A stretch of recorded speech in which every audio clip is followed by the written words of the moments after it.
अस्सलाम वालेकुम। कैसे मेरी यूट्यूब फैमिली उम्मीद करती हूँ कि सब ठीक ठाक होंगे और अपने घरों में खुश और आबाद होंगे। तो ये रमज़ान से मतलब जिस दिन रोज़ा था उससे पहले मैं रात में बुलंद सा थोड़ी सी ग्रोसरी करने गई थी।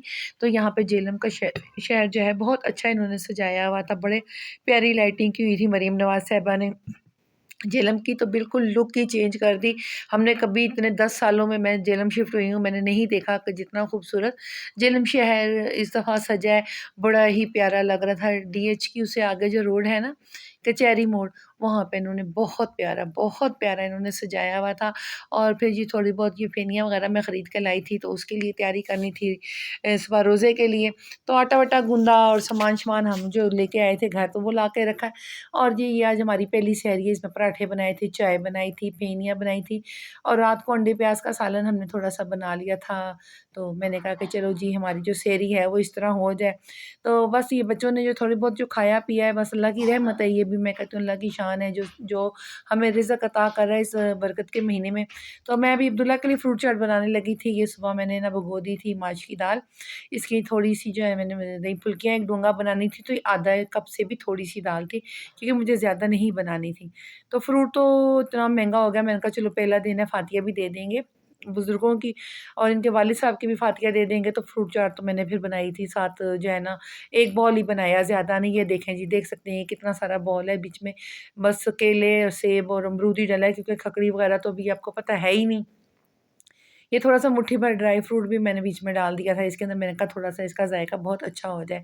तो ये छोटी-छोटी जो चीज़ें हैं ना, हम लोग करते रहते हैं रमज़ान में, अपने दिल को बहलाने के लिए, खुश करने के लिए। तो ये मुझे ना क्रीम जो है ना बड़ी वो लग रही थी, मतलब थिक ज़्यादा लग रही थी, फिर इसमें मैंने दूध भी शामिल किया था बाद में, ताकि कि ये जो थोड़ा नरम रहे। मैंने भी इसमें चीनी शामिल नहीं की थी। थोड़ी-सी स्ट्रॉबेरी मैंने फ्रीज़ करके रखी थी, वो 2-3 दाने मैंने निकाले काट के, तो इसको मैंने रैप करके फ्रिज में ठंडा करने के लिए रख दिया कि रोज़े के टाइम तक ये बड़े मज़े की ठंडी-ठंडी हमारी तैयार हो जाए, फ्रूट चाट। तो सीख कबाब का सालन, सीख कबाब मैंने इस दफ़ा आगे बनाए नहीं थे कुछ दिन पहले, तो मैंने कहा चलो रोज़ा भी रखा हुआ है, तो ये रोज़े में आप का काम करें तो अच्छा रहता है, सेहत अच्छी रहती है। कोई बोझ नहीं आता सारा दिन बैठे रहने से या फिरने-टुरने से। कहीं से तो बेहतर है कि आप घर के काम कर लें, नमाज़ पढ़ें, कुरान पढ़ें, तस्बीहात करें और उसके बाद जो है अपने घर का काम करें। इतना कोई टाइम नहीं लगता जब इंसान घर का काम शुरू करे। तो तस्बीहात वग़ैरह करने के बाद, नमाज़ पढ़ने के बाद मैंने अपने लिए ये थोड़ा-सा जो चिकन था इसको पहले मैंने निकाल के रख दिया था। मैंने कहा कि इसके ना सीख कबाब कुछ बनाकर मैं रख दूँ। कुछ मैंने देखे, ये कितने सारे मेरे सीख कबाब मैंने जो बनाए थे, तो ये पहले मैंने इनके कोफ्ते से बनाए ताकि कि जो है ना ये अपनी जगह पकड़ लें। फिर इसके बाद मैंने इसकी कबाब से बनाए और सेके, क्योंकि मैं पहले भी कई दफ़ा आपके साथ ये वीडियो शेयर कर चुकी हूँ। तो बच्चियों का दिल किया कि मैकरोनी हमने खानी, तो मैंने कहा ये आप खुद बना लें।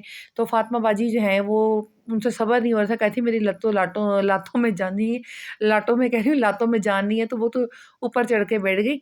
तो मैंने ये फुल्कियाँ जो आपको दिखाई थी माश की दाल, तो उसकी फुल्कियाँ भी मैंने तैयार कर ली थी। ये देखें जी, इसको मैंने बस आपको बताया था ना कि हाफ़ कप से भी मैंने कम दाल ली थी और उसको 2 से 3 घंटे भिगो के रखा। ज़्यादा देर भिगो के रखें तो वो फुल्कियाँ जो होती हैं वो फटने लग जाती हैं, वो न इस तरह अच्छी वाली नहीं रहती फिर। कम से कम सिर्फ़ 3 घंटे, 3 घंटे से ज़्यादा आप दाल नहीं भिगोनी है आपने। और दाल भिगोने के बाद उसको हाथ से ना अच्छी तरह फेंटना भी होता है। जब फेंटते हैं तो फिर ही फुल्कियों की शक्ल निकल आती है। दही में मैंने थोड़ा-सा दूध और चीनी डाल के उसको मैंने फेंट लिया था। और इसमें मैंने फिर पापड़ी बनाई थी, इमली की चटनी थी, ये जो समोसों की पट्टियाँ फट जाती हैं ना, तो इनको भी मज़ाया नहीं करती, तो इनकी मैंने पापड़ी तैयार कर ली थी। तो ये भी रख ली और ये फुल्कियों को मैंने डुबकियाँ लगाई। मैंने कहा तुम चुप करके नीचे बैठ जाओ, ज़्यादा तंग ना करना। तो इसके बाद मैंने इसमें जो है इमली डाली, थोड़ी-सी इमली की चटनी ना मैंने इस दफ़ा बनाई नहीं, मैंने अपनी दोस्त को फ़ोन किया, मैंने कहा भई थोड़ी-सी इमली की चटनी भिजवा दो, मैं कल सुबह-सुबह बना लूँगी।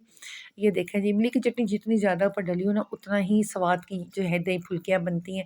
तो मैं उसकी सिंगरीला वालों की ये मिर्चों वाली चटनी भी ले आई थी, ये भी बहुत मज़े की है अगर दही फुल्कियों पर डाली जाए। और आम की चटनी भी इनकी बहुत मज़े की है, वो भी मैंने इसके ऊपर शामिल की थी। नहीं तो मैं ज़्यादातर ना धनिया, पुदीने, की जो है वो चटनी डालती हूँ, तो उसका भी स्वाद अलग होता है। ये चाट मसाला मैंने घर में सिर्फ़ दही भल्लों के लिए बनाया था। इसकी रेसिपी मैंने आपसे शेयर की थी और ये मैंने ऊपर डाल दिया, इसके ऊपर थोड़ी-सी पापड़ी डाल दी और इसको मैंने फ्रीज़र में रख दिया। अब मेरे हाथों में आपको जो नील सा नज़र आ रहा है ना पेन का, तो ये मैंने अब्दुल्ला के बैग से पेन निकाला और मैंने सीख कबाब के जो है कबाब बनाने थे, तो वो मैं कबाब लगाती रही, तो वो मेरे हाथ पे सारा निशान पड़ गए। ये जी एक प्लेट बनाई इन्होंने मैकरोनियाँ और ये पास्ता सा बनाया है इन लोगों ने। मैंने फिर बना दिए थे, मैंने कहा चलो थोड़ी-सी मैं हेल्प कुड़ियों की करा देती हूँ। ये देखें जी हमारा दस्तरख़्वान अल्लाह पाक ने सजा दिया। अल्लाह पाक मैं कहती हूँ जिनकी बदौलत ये दस्तरख़्वान सजा अल्लाह उनकी सारी परेशानियाँ दूर करे और हमारे भी रिज़्क़ के दरवाज़े अल्लाह पाक खोल दे। ये देखें जी हमारी चाट वग़ैरह, चाट तो मैंने नहीं बनाई थी, ये हमारे घर से किसी के घर आई थी। हमारे घर में रफ़्तारी आई थी चाट की, तो वो मैंने रखी थी। मेरा चना चाट का दिल था मगर बच्चों को इतनी चना चाट पसंद नहीं है।